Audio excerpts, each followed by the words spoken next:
change. How do you cope with change? How do we cope with change? We are living in a world that is changing all the time. The careers that we're going to be doing, who knows what we're going to be doing in 10 years' time? The world is just changing so fast. Is our education system keeping up with change? Are we equipping our kids, our young adults, with how to cope with this change? For me personally, I don't think we are. Do I have the solution? No, I don't. My idea is emotional intelligence. And if you don't mind, I'm just going to read a definition of it.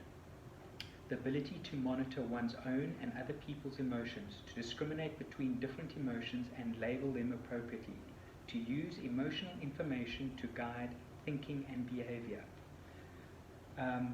So for me, yes, it's more of an internal coping mechanism.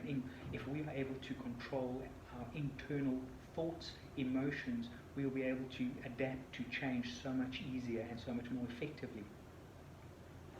The gurus that I have enjoyed reading and studying are Robin Banks, Robin Sharma, Tony Robbins, Napoleon Hill, Dan Harris, Joseph Goldstein. And what have I learned from this? Well, that my next child I'm definitely calling Robin. But no, they all agree the power of the mind is key. All successful people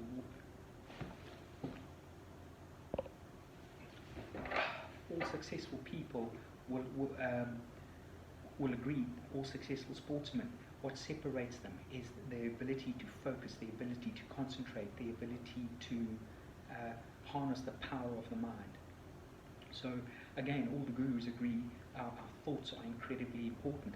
That our thoughts dictate our emotions, which dictate our action, which obviously then leads to an outcome. All these successful people also utilize different techniques, the techniques of visualization, affirmation, mindfulness, meditation, and all of these concepts, techniques have been punted since 1937. Napoleon Hill's book that he wrote in 1937 is still a top bestseller on the exclusive books list. I like to separate mindfulness and meditation in that you hear meditation, you automatically think of incense sitting there going,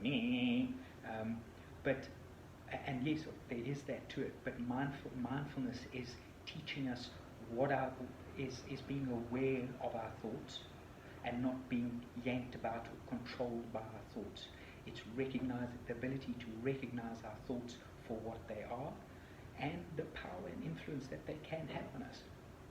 So I think, and I'm not 100% sure of this, but I heard that the UK are now going to be teaching mindfulness meditation in schools, which I think is fantastic.